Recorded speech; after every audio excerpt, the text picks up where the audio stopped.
Hello everyone. No video đó đâu mà theo mà pula ấy. Quay cái gì mà theo là gì? San thong mà nè. Yung chak maru ariba. Morong met pa mà nè. San phụ đâm mga. Ano di hong nó bắt đầu chứ?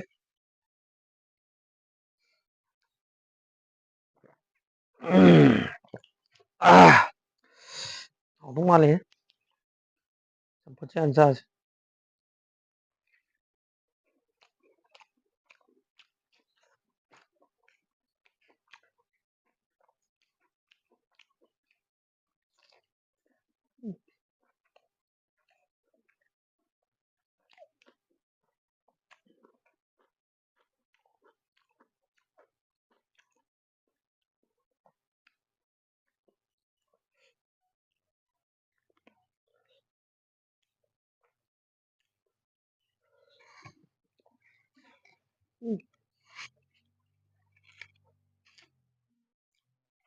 Ngay chuyện em.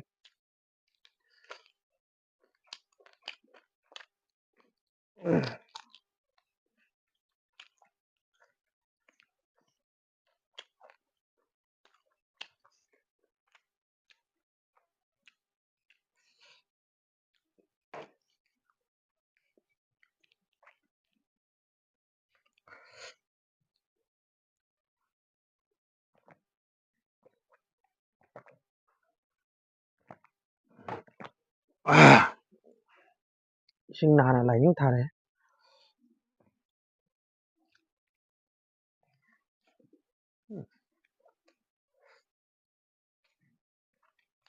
Yung chak.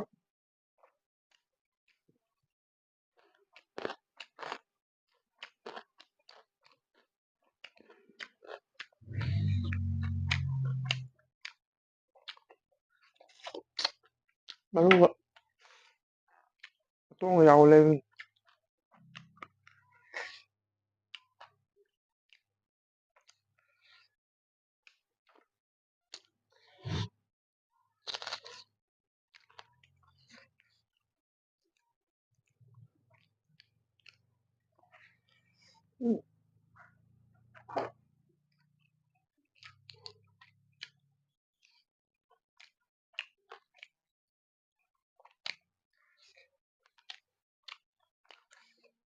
Đấy.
Wow, không cha đấy.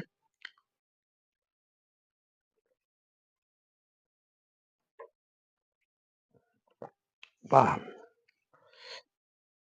Sao ấy?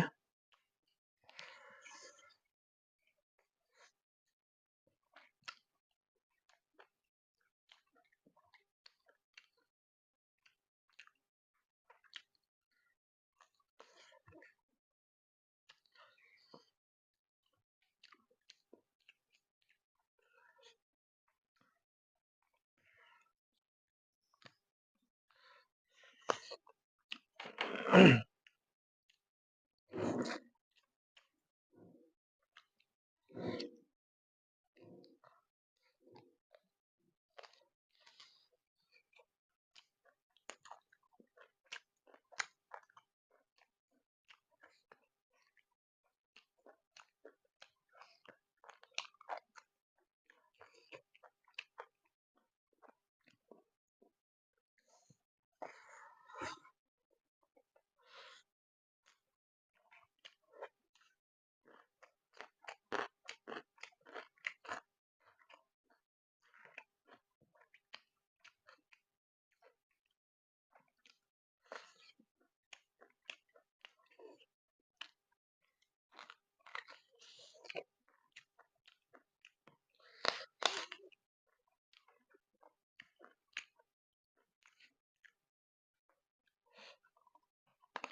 तो बहुत बढ़िया है।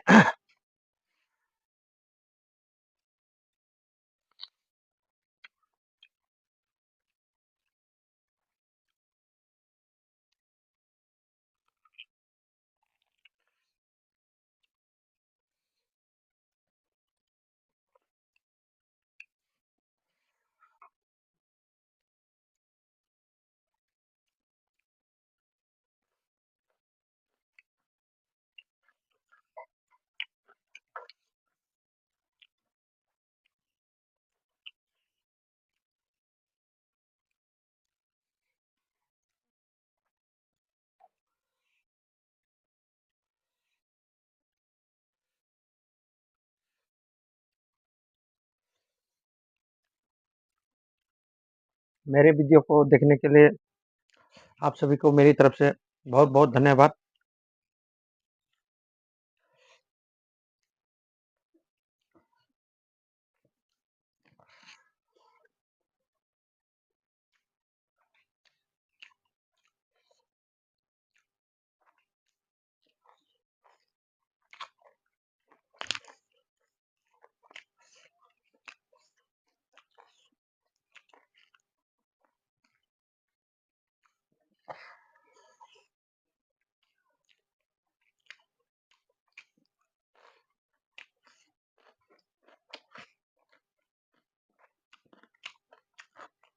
इसको मणिपुरी में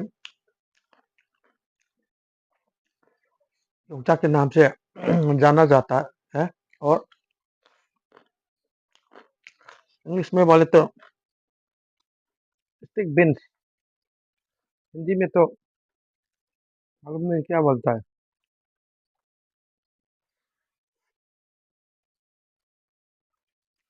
आप लोग बता दीजिए इसको हिंदी में क्या बोलता है।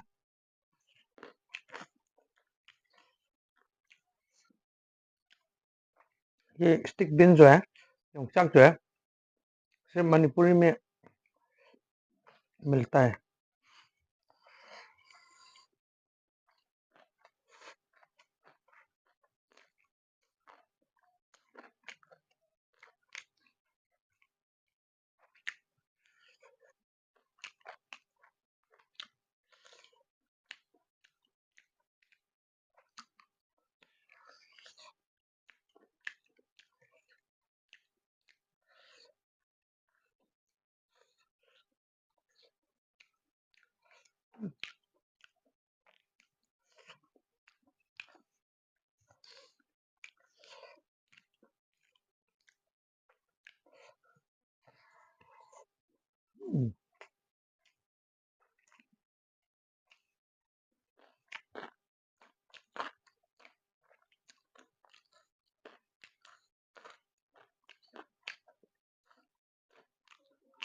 बहुत टेस्ट है।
आज का खाना यही समाप्त होता है।